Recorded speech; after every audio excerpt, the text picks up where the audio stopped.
back to my YouTube channel. This is the second part of the export quality translation plus reading. So let's start. If you want to check the first part of the video, so you just visit my YouTube channel and you can find the first part of the translation over there. Upstairs, upstairs. Let's see. अभी यहाँ तक हमारा lesson जो हुआ था वो यहाँ तक हुआ था कि वो चीज़ें ख़रीदने के लिए जाती हैं और उन्हें बहुत सारी चीज़ें पसंद आती हैं क्योंकि बहुत सारी हैंडमेड चीज़ें होती हैं जो इनको बहुत अच्छी लगती हैं। नेक्स्ट है यहाँ से अपस्टेयर से हमने स्टार्ट करना है। Upstair upstair let's see bangle first upstair. वो कहता है कि अपस्टेयर में जाएं, वहाँ पे बैंगल्स मौजूद हैं, यानी कि सीढ़ियाँ चढ़ के ऊपर जाएं। Let's see bangles first upstair. जो बैंगल्स हैं, जो चूड़ियाँ हैं, वो फर्स्ट अपस्टेयर पे मौजूद हैं। Oh my goodness those little brocade purses. Brocade मतलब कढ़ाई वाला कपड़ा, यानी कि जो कढ़ाई वाला कपड़ा होता है उससे बने हुए जो पर्सिस होती हैं वो भी वहाँ पे मौजूद हैं और ये इनको देख के बहुत ही ज़्यादा एनर्जेटिक होती हैं कि कितने प्यारे हैं ये। She would love one of those must get one और टू मे बी। वो इसको ज़रूर पसंद करेगी, उसके लिए मैं एक या दो खरीद देती हूँ। कौन? इसकी अपनी बेटी, जिसका पीछे नेम भी आया है, जिसका नाम है मिमी। ठीक है, you can see it here, Mimi. The moon motif, चांद वाला design, very old, a moon motif on that fragment of the V and A. जो वी और ए फ्रैगमेंट के अंदर जो मोटिव पड़े हुए हैं, इनके वी और ए भी बना हुआ है डिज़ाइन के साथ, चांद भी बना हुआ है। फ्रैगमेंट फ्रॉम द इजिप्ट, ये जो फ्रैगमेंट है, ये जो पीस है, वो कहाँ से आया है? इजिप्ट से। पर्शियन मोटिव या फिर पर्शियन मोटिव है। Did we export cloth to Egypt, क्या इजिप्ट को एक्सपोर्ट करते हैं हम cloth? Did we export cloth to Egypt, क्या हम अपने जो कपड़े हैं वो इजिप्ट को एक्सपोर्ट करते हैं? दैट लॉन्ग अगो, ये बहुत पहले की बात है। Could have done, I suppose must go and check with V and A, कि हम मुझे ज़रूर जाना चाहिए और देखना चाहिए, इनको चेक करना चाहिए विद वी एंड ए, जो वी और ए डिज़ाइन के हैं। यू वांट दिस, आपको क्या ये चाहिए? यस प्लीज़, जी बिल्कुल। He gather up the brocade purses I have collected, count out a total of 9 and places them on the counter. उसने जल्दी से ब्रोकेड पर्सिस, यानी कि जो कढ़ाई वाले कपड़े के जो पर्सिस है वो इकट्ठे किए, ठीक है, और काउंट किया, वो टोटल 9 थे। And place them on the counter, और उसने जल्दी से इसको काउंटर पे रख दिया। I fumble for my purse, fumble मतलब टटोलना, सर्च करना। I fumble for my purse, मैंने अपने पर्स को टटोला। Wondering how old the oldest piece of the cloth in the world is, कि ओल्डेस्ट पीस, इनके जो सबसे पुराना कपड़ा है दुनिया के अंदर, वो कितना ज़्यादा पुराना हो सकता है। इस चीज़ के बारे में मैं हैरानकुन तरीके से सोच रही थी।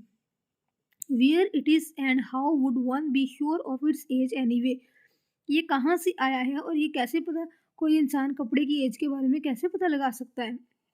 ही hands me my bill and keep the purses, उसने मेरा बिल मुझे पकड़ाया और पर्सिस को रखा। You please pay at cash desk upstair, he tell me, कि आप ये जो कैश है वो अपस्टेयर डेस्क पे जाएं, वहाँ जाके जमा करवाएं। ही टेल मी, उसने मुझे बताया। आई क्लाइम द स्टेयर, मैं स्टेयर ऊपर चढ़ी। Trying to remember the name of the fabled muslin, fabled मतलब फर्जी किस्म का, मुस्लिन मलमल का कपड़ा। Cloth of the old which was very wide and very long and yet find enough to pass through the ring of a little finger, कि अभी वो मलमल के कपड़े के बारे में भी सोच रही है कि वो जो कपड़ा है, ठीक है, वो कैसा होगा, कितना वो ओल्ड है, ईच एंड एवरीथिंग, ठीक है, और अपनी हाथों की उंगलियों के ऊपर उसको चेक कर रही है, सो कि कितना ज़्यादा वो मुलायम है और ये चीज़ें सारी। तो फिर इसी तरह वो ऊपर चली जाती है। Do you have 2 rupee change, क्या आपके पास 2 रुपी का चेंज है? Ask the cashier as I observe the thumb counting the note, जैसे ही मैंने उसे देखा कि उसके जो थंब हैं वो पैसों को गिन रही हैं। And have given him, I shake my head, और मैंने अपना सर नफ़ी में हिला दिया। Never mind, he smiles as the 100, never mind, बिल्कुल भी परेशानी की बात नहीं। ही स्माइल्स, वो मुस्कुराया। As he hand me 30 rupees in stamp, उसने मुझे 30 रुपये दे दिए स्टैम्प लगा के। But these are what I do with these, लेकिन ये तो what I do with these, मैं इनके साथ क्या करूँ? दे आर स्टैम्प, इनके ऊपर स्टैम्प लगी हुई है। ही टेल्स मी, उसने मुझे बताया। I can see, I can see they are stamp, मैं देख सकती हूँ कि इनके ऊपर स्टैम्प लगी हुई है। आई से बिट इरिटेडली, मैंने ये बात कही थोड़ा सा चिड़चिड़ापन दिखाते हुए। गुड, ही रिटर्न्स, अच्छा, ही रिटर्न्स, उसने वापस कर दिए। You may now collect your parcel at delivery counter downstair. आप अपना पार्सल रिसीव कर सकती हैं नीचे जाके, डाउनस्टेयर मतलब सीढ़ियों से नीचे जाएँ, वहाँ पे जो काउंटर है वहाँ से आप अपना डिलीवरी का पार्सल रिसीव कर सकती हैं। ही स्माइल्स डिसार ही स्माइल्स डिसार्मिंगली। डिसार्मिंगली मतलब गैर मुसल्ला तौर पर, वो गैर मुसल्ला तौर पर मुस्कुराया। डाउनस्टेयर एंड अदर क्यू, एक डाउनस्टेयर एक और क्यू मतलब एक और लाइन होगी। बहुत ही ज़्यादा ये हैरान हो रही थी इस बात में। As I stand in it and observe that not absolutely everyone stick to the rules. As जैसे ही मैं वहाँ खड़ी थी तो मैं इस चीज़ का मुशाहिदा कर रही थी कि कोई भी जो है वो रूल्स को फॉलो नहीं कर रहा। आई रिफ्लेक्ट अबाउट सिस्टम, मैंने सिस्टम के बारे में सोचना शुरू किया। What kind of a system is this, किस किस्म का ये सिस्टम है। A bit of an in between system, एक ऐसा सिस्टम है जो कि इन बिटवीन है। A neither here nor there system, ऐसा सिस्टम है जो यहाँ भी नहीं है वहाँ भी नहीं है, मतलब इन बिटवीन है, ना अच्छा है ना बुरा है ना मतलब कोई सिस्टम ही नहीं है। The kind of system you are use to, ऐसा सिस्टम जिसके आप आदी हो चुके हों। आई कलेक्ट माई पार्सल, मैंने अपना पार्सल वहाँ से लिया। Having decided to try my luck in the system of the open bazaar, इस बात को डिसाइड करते हुए कि मैं अब अपनी किस्मत को आजमाऊंगी जो ओपन बाज़ार है, जो खुला बाज़ार है, जो बाहर दुकानें हैं, डिपार्टमेंटल स्टोर से बाहर निकल के जो बाहर ओपन बाज़ार की दुकानें हैं, वहाँ जाके मैं अपनी किस्मत को आजमाऊंगी। As I go, I notice the section for shops and sandals close by. जैसे ही मैं वहाँ गई, आई नोटिस, मैंने इस बात को नोटिस किया। The section of the shoes and the sandal close by, I hesitated for only a few second. As I remember I will choose downstair pray upstair. अभी वो डिपार्टमेंटल स्टोर में ही मौजूद है और वहाँ पे उसे एक सैंडल अच्छा लगा है, ठीक है, शूज़ अच्छे लगे, सैंडल अच्छे लगे, लेकिन वो इस चीज़ को उठाने से डरती है। क्यों? क्योंकि उसको बार बार वही बात याद आती है कि डाउनस्टेयर से आप चूज़ करते हो चीज़ को, अपस्टेयर पे जाके आपको उसकी पेमेंट करनी पड़ती है और नीचे डाउनस्टेयर में आके दोबारा से वो आर्टिकल आपको मिलेगा। तो कहती है कि इस सिस्टम से बेहतर है कि मैं यहाँ से कुछ भी खरीदूँ ही ना। The system is too complicated, ऐसा सिस्टम जो है ये बहुत ही ज़्यादा कॉम्प्लिकेटेड है, कॉम्प्लेक्स है, पेचीदा है, मुझे समझ ही नहीं आएगा। फॉर मी, मेरे लिए। एंड आउटसाइड द सन, और बाहर सूरज, यानी कि वो सोचती है कि बाहर अब सूरज है, शाम हो रही है, डॉट डॉट लगे हुए, उसका मतलब वो मज़ीद सोचती है, ठीक है ना। इसका मतलब ये नहीं है कि सूरज और आगे आगे जाएगा सूरज और आगे वो सोच रही है, कंटिन्यूअसली उसकी थॉट्स चल रही हैं। इसके बाद वो सोच रही थी शुगर कैन जूस, और गन्ने का जो जूस बेचने वाला है वो बाहर स्टॉल होगा उसका, एंड द स्ट्रीट स्टॉल स्कॉल, और जो बाहर स्ट्रीट स्टॉल पे लगे जो आदमी खड़े हैं वो किस तरह से आवाज़ें लगा रहे हैं, ये सब कुछ उसके माइंड में अब चल रहा है। As I step out into the crowded street, जैसे ही मैं बाहर आई कि इस क्राउडेड स्ट्रीट के अंदर, आई make my way ahead threading through the tourist shopper street wonder looking for a shoe shop. कहते जैसे ही मैं उस क्राउडेड स्ट्रीट में आई, आई मेक माई वे अहेड, जैसे ही मैंने अपना रास्ता आगे बढ़ाया, threading through the tourist shopper, जिस तरह से वहाँ पे बहुत सारे टूरिस्ट थे वो जा रहे थे, शॉपर मतलब बायर जो चीज़ खरीदने वाले हैं, स्ट्रीट वेंडर, और स्ट्रीट वेंडर जो चीज़ें बेचने वाले सेलमैन होते हैं वो, looking for a shoe shop, और मैंने देखना शुरू किया एक शू शॉप के लिए, यानी कि वो जूता खरीदना चाह रही थी इसलिए उसने शू शॉप के बारे में देखना शुरू किया। The sight and the sound immediately surround me, और वहाँ की जो साइट थी यानी कि वहाँ का जो मंजर था, वहाँ का जो नज़ारा था, एंड साउंड, उसकी जो आवाज़ें थी, इमीडिएटली साउंड मी, उन्होंने मुझे फ़ौरन तरीके से अपनी तरफ घेर लिया। The sun faded tarps strung above the stall and shops, जो सन फेडेड टैप्स थी यानी कि जो कवर शीट थी जिससे सूरज की रोशनी कम हो जाती है, अबव लटकी हुई थी ऊपर की जानब, the stall and the shop, stall और शॉप्स के ऊपर की जानब वो सारी लटकाई गई थी। Hundred of customer borrowing the shop for goods and haggling with the shopkeepers over the prices, और बहुत सारे कई सौ के लिहाज से जो कस्टमर थे वो वहाँ पे चीज़ें खरीद रहे थे, एंड हैंगलिंग और बार्गेनिंग कर रहे थे विद द शॉपकीपर, शॉपकीपर के साथ, ओवर द प्राइसेस, प्राइसेस पे, मतलब बार्गेनिंग का मतलब क्या होता है कि वो चीज़ों का भाव ताव करवा रहे थे, यानी कि कम कर दो, ये प्राइस बहुत ज़्यादा है, कोई डिस्काउंट दे दो, मतलब डिस्काउंट मांगना जो होता है, this card bargaining. The rainbow of the colorful fabric, laces, and the rugs everywhere, and finally the stall carrying small knickknacks and handmade items. कहती है कि मैंने देखा कि वहाँ पे बहुत सारे कलरफुल किस्म के फैब्रिक्स मौजूद हैं, लेसिस मौजूद हैं और रैग्स मौजूद हैं everywhere. And finally the stall carrying the small knickknacks and handmade items. और बहुत सारे ऐसे छोटे छोटे स्टॉल भी हैं जहाँ पे निकनैक्स हैं। निकनैक क्या होती हैं? छोटी मोटी जो चीज़ें होती हैं, ज्वेलरी हो गई, आपकी हैंड हेयर पिन्स हो गई, आपकी आपकी हैंड की ज्वेलरी होगी, ठीक है, इस तरह की। एंड हैंडमेड आइटम्स, और हैंडमेड आइटम्स मौजूद हैं। I realise I had miss strolling through the crowded bazaar. मैंने ये बात को रियलाइज़ किया कि मैं वहाँ पे टहलना मिस कर चुकी हूँ। ठीक है, क्यों मिस कर चुकी हूँ? क्योंकि अब इसलिए शाम का अब टाइम हो चुका है, अब इसके पास ज़्यादा टाइम नहीं है कि मज़ीद ये बाज़ार के अंदर टहलती रहे। विंडो शॉपिंग में माई थ्रू, विंडो शॉपिंग यानी कि वो चीज़ों को सिर्फ देखना चाह रही थी, खरीदना नहीं चाह रही थी, उसको कहते हैं विंडो शॉपिंग। तो जो वो कुछ करना चाह रही थी वो ये नहीं कर पाएगी अब, क्योंकि टाइम बहुत कम रह गया है। I finally come upon a shoe shop.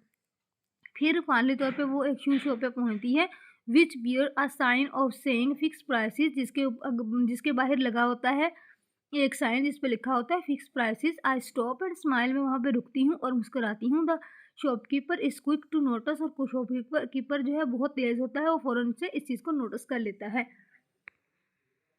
Please please you come इन, मेहरबानी करके आप अंदर आ जाइए। ही कॉल्स, इसने मुझे कहा। What can I show you, मैं आपको क्या दिखा सकता हूँ? प्लीज़ सिट डाउन, प्लीज़ बैठ जाइए। I walk around the shop looking for the chappals and decide on a traditional design in natural tan. मैं उस शॉप के इर्द गिर्द, मतलब उसके अंदर घूमी, और लुकिंग फॉर अ चप्पल, और मैंने एक चप्पल के लिए नज़र दौड़ाई। Decide for a traditional design, और मैंने डिसाइड किया कि मैं एक ट्रेडिशनल डिज़ाइन की चप्पल खरीदूंगी इन नेचुरल टैन, जिसका कलर जो है वो नेचुरल किस्म का हो। Tan mean colour.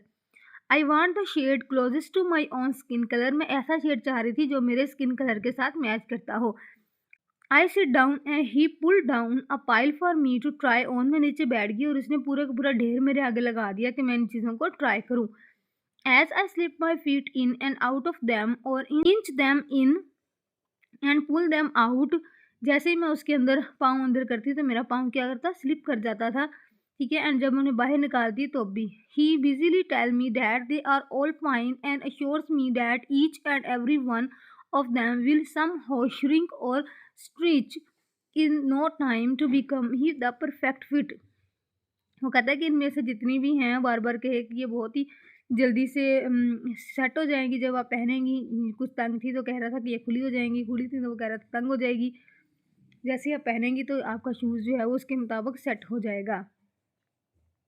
In good ह्यूमर्ड explorations, एक गुड ह्यूमर एक्सप्लोरेशन यानी कि मैंने एक बहुत ही अच्छे अंदाज में थोड़ा सा इरिटेट होते हुए कहा। आई एक्सक्लेम, मैंने डिक्लेयर किया, जब मैंने कहा, but I don't want them to shrink in no time और stretch whatever else they are suppose to do, या मैं इनको श्रिंक करना चाहती हूँ ना मैं चाहती हूँ स्टिच हो जाएं, ठीक है, क्योंकि मेरे पास इतना टाइम नहीं है।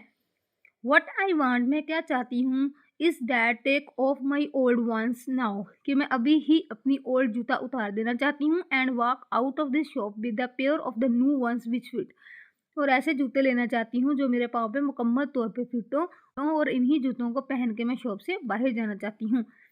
Y, yes of course, don't worry, क्यों, बिल्कुल कोई मसला नहीं है, डोंट वरी, अब बिल्कुल परेशान ना हो। I have got N other kind which will be just fine, मैं अभी आपके लिए दूसरी जूती ले आता हूँ जो कि मुकम्मल तौर पे आपको फाइन होगी। I will just get them from another shop, मैं जिस उनको लेके आता हूँ अभी जाकर दूसरी शॉप से। Let me get you a cup of tea while you wait, but I wouldn't be very long, आप रुके, मुझे एक चाय का कप आपके लिए मंगवाने दें, लेकिन आप हौसला रखिएगा, मैं बहुत ज़्यादा टाइम नहीं लगाऊंगा। Sure enough, the sweet tea is not even cool enough to drink before he returned laden with a high pile of boxes. कहती है कि ठीक है, लेकिन टी अभी इतनी ठंडी नहीं थी कि उसे पिया जा सकता, वो इससे पहले ही वो बहुत सारे बॉक्सेस को लेके वहाँ पे पहुँच गया। लेडन मतलब लोडेड, मतलब फुल भरा हुआ, उसका हाथ, दोनों हाथ फुल उसके भरे हुए थे, पाइल्स ऑफ बॉक्सेस, यानी कि बॉक्सेस के ढेर के साथ। दिस इज़ वेरी बेस्ट, ये बहुत ही अच्छी है। वेरी फाइन, बहुत अच्छी है, बेहतरीन है। ही सेज, उसने कहा। स्क्यूटिंग, बैठते हुए, स्क्यूटिंग डाउन, नीचे बैठते हुए, ओपनिंग अप द बॉक्सेस, उन बॉक्सेस को खोलते हुए। The very first one I try on fit, on fits, जो मैंने पहले ट्राई की वो मेरे मुकम्मल फिट आ गई। It neither squeezes nor slip but just sit comfortably on my foot, ये ना तो तंग हो गई ना ही खुली हुई और ये मुकम्मल तौर पे मुझे फिट आ गई। आई विल टेक दिस, मैं ये लूँगी। They are much better than the other ones, I say, ये बहुत बेहतर है दूसरों से, आई से, मैंने ये कहा। Oh yes of course these are Y export quality, ये वाई एक्सपोर्ट क्वालिटी है। व्हाट डज दैट मीन, इसका क्या मतलब होता है? Y export quality very best, quality very fine, Y export quality outside send quality, जो हम बाहर भेजते हैं ये वो वाली क्वालिटी है। हाउ मच, 800 रुपीज़, 800 रुपये, दैट्स एक्सपेंसिव, इनका कि ये तो बहुत महंगी है। वो कहता है no no very fine fix price Y export quality, he repeated, कि नहीं नहीं ये बिल्कुल ठीक है क्योंकि ये वाई एक्सपोर्ट क्वालिटी है। ही रिपीटेड, उसने बात को दोहराया। What about giving me a very fine fix price, क्या होगा अगर तुम मुझे बिल्कुल ही एक फिक्स प्राइस पे चीज़ दे दो। He shuffles about for a moment और सो एंड देन सेज, वो थोड़ा सा शफल किया एक दो मोमेंट के लिए, देन ही से, फिर उसने कहा 750 रुपीज़, 750 रुपीज़, बस इससे ज़्यादा कम नहीं करूँगा। I don't argue, he looks a bit revealed, revealed मतलब रिलैक्स या ग्लैड। तो आई डोंट आर्ग्यू, मैंने मजीद आर्गूमेंट उसके साथ किया ही ना, मतलब मजीद बहस उसके साथ की ना। ही लुक अ बिट रिवील्ड, वो थोड़ा सा अपने आप को रिलैक्स फील कर रहा था। As I hand him the money and my old heeled sandals, जैसे ही मैंने उसको पैसे पकड़ाए और अपनी ओल्ड हील सैंडल पकड़ाई तो वो थोड़ा सा रिलैक्स महसूस कर रहा था। I walk down the street shuffling my feet to get the full feel of my comfort new chappal, फिर मैं उस वॉक करती गई उस स्ट्रीट से बाहर आ गई। To get the full feel of my comfortable new chappal, अपनी न्यू जो चप्पल मैंने खरीदी थी उसकी फील को मुकम्मल तौर पे कंफर्टेबली इंजॉय करते हुए। My heel drag along the ground, मेरी जो हील थी वो घसीट रही थी ग्राउंड के साथ साथ। I begin to imagine I am taking route and almost belong system और no system. I begin to imagine, मैंने सोचना शुरू कर दिया। I am taking the route, मैं रास्ता ले रही हूँ। ऑलमोस्ट बिलोंग, जहाँ से मैं बिलोंग करती हूँ। सिस्टम और नो सिस्टम, सिस्टम है या नहीं, कोई भी सिस्टम नहीं है। I make my way to a point, मैं अपना रास्ता ले रही हूँ उस इशारे की जानब या उस डायरेक्शन में। I would be most likely to find a rickshaw home, कि यहाँ पे मुझे रिक्शा मिल जाए घर जाने के लिए, उस डायरेक्शन में मैं जा रही हूँ। आई पास अ कार्ड सेलिंग कार्ड, मैं पास से गुजरती हूँ। अब कार्ड सेलिंग कार्ड, एक सेलिंग कार्ड हो रही होती है कार्ड पे, ठीक है ना, उसके पास से मैं गुजरती हूँ। And absently stop to look at them, और वहाँ फ़ौरन तौर पे रुक जाती हूँ उनको देखने के लिए। Birthday cards, new year cards, Eid greetings, different kinds and different styles, बहुत सारे कार्ड होते हैं जिसमें ईद मुबारक भी लिखा होता है, बर्थडे कार्ड्स भी होती है, न्यू ईयर के कार्ड्स होते हैं, वो सारे लिखे होते हैं डिफरेंट स्टाइल से। In one section, there is a pile clearly catering for the foreign tourist market. एक सेक्शन के अंदर देर इज़ अ पाइल, जो को ढेर लगा होता है, क्लियरली कैटरिंग, यानी कि स्टॉल किस्म के होते हैं ना इनके फॉरनर के लिए, जो फूड स्टॉल होता है उस तरह की चीज़ों का वहाँ पे भी एक स्टॉल लगा होता है। Of them a photograph in colour shows a long figure climbing into the mountain, इनमें से एक फोटोग्राफ थी जिसके ऊपर एक लॉन्ग सा फिगर माउंटेन पे चढ़ रहा था। द कैप्शन इनसाइड रीड, वहाँ पे कैप्शन लिखी गई थी, जिसका जो लिखी गई थी, I don't know where I am going but I am on my way, नहीं पता कि मैं कहाँ जा रहा हूँ लेकिन मैं अपने रास्ते की जानब रवा हूँ। 20 रुपीज़ से द मैन, 20 रुपये उस आदमी ने कहा। I give them to him, मैंने ये उनको दे दिए। एंड टेक माई कार्ड, और अपना कार्ड ले लिया। I don't know where I am going but I am on my way, मुझे नहीं पता कि मैं कहाँ जा रहा हूँ लेकिन मैं अपने रास्ते पर हूँ। For now I am on my way down the road toward Anarkali बाज़ार, अब मैं नीचे अपने रोड की जानब जा रही थी जो कि अनारकली बाज़ार को जाती थी। चाइल्डहुड, अपने बचपन के दौरान, we use to come down here with our pocket money to drink the forbidden sugar cane juice, तो हम जब छोटे होते थे तो जब हमें घर से पॉकेट मनी मिलती थी उस पॉकेट मनी से हम यहाँ पे आते थे, यहाँ पे आके जो फॉरबिडन यानी कि जो मना किया गया होता था शुगर कैन का जूस, इसका स्टॉल से पीना बच्चों को मना किया जाता है, शुगर कैन का जूस, ठीक है, वो जूस आकर पीते थे। बाय सम आम, और कुछ आम खरीदते थे। इसी इटैलिक, ये AMM आम जो है जो इटैलिक लेटर में लिखा गया है जिसका मतलब है mango. And see if we could pick up a trinket, trinket क्या है, निकनैक, और हम देखते थे कि शायद कुछ छोटी मोटी चीज़ें हमें मिल जाए as something in the stall, या फिर कुछ हमें स्टॉल से मिल जाए। The stall have become proper bricked shop with iron grills. लेकिन अब वो जो सारे स्टॉल थे, जब हमारे चाइल्डहुड में वो सारे स्टॉल थे, वो अब प्रॉपर शॉप्स बन चुकी थी। स्टिल सेलिंग द बीड्स, अभी तक वो बीड्स बेच रहे थे, इनके मोती वगैरह बेच रहे थे। बाउल्स, बाउल्स क्या होती हैं, एक जो क्रिसमस के ऊपर बॉल लटक रही होती है ना रेड कलर की, उसको कहते हैं बाउल्स। तो वो जो स्मॉल बाउल्स थी, या फिर बीड्स थे, बैंगल्स थी, एंड ब्रिक का ब्रैक, ब्रिक का ब्रैक भी ऑर्नामेंट लिटिल थिंग्स होती हैं, सजावट की चीज़ें छोटी छोटी, तो ये सारी चीज़ें सेल कर रहे थे। बट इनफ फॉर टुडे, आज के लिए इतना काफ़ी है। आ रिक्शा वेट, रिक्शा इंतज़ार कर रहा है। I get into I get into drive home, मैं उसमें बैठ गई घर जाने के लिए। I place my feet in such a way as to be able to admire my new chappal as we go along, मैंने अपने पाँव को इस तरह से रख लिया कि मैं अपनी नई चप्पल को देखूं और उसको एडमायर करती जाऊं अलोंग द वे, जैसे जैसे मैं रास्ते में जा रही हूँ। Export quality, export quality, I start to beat rhythm time with my foot, कहते हैं अपने फुट के साथ वो दोहराने लगी, जिस तरह से दुकानदार ने कहा था, क्योंकि दुकानदार ओबियसली पाकिस्तानी था, उसकी इंग्लिश इतनी अच्छी नहीं थी, तो इसलिए वो कह रहा था एक्सपोर्ट क्वालिटी, ठीक है। Export quality, smoothly fitting, sport quality जो बड़े अच्छे तरीके से फिट हो रही है। होम क्वालिटी, पिंचिंग स्लिपिंग, कि जो होम क्वालिटी है वो चुटकियाँ काटती है, वो पिंचिंग है, इनको चुभने वाली है, स्लिपिंग और स्लिप हो जाती है। एक्सपोर्ट क्वालिटी स्मूथली, और जो एक्सपोर्ट क्वालिटी है वो बहुत ही स्मूथ है, बहुत ही काम है, बहुत ही कंफर्टेबल है। तो guys, this is the second part of the translation of this lesson. If you want to listen the first part of the translation, you should visit my YouTube channel.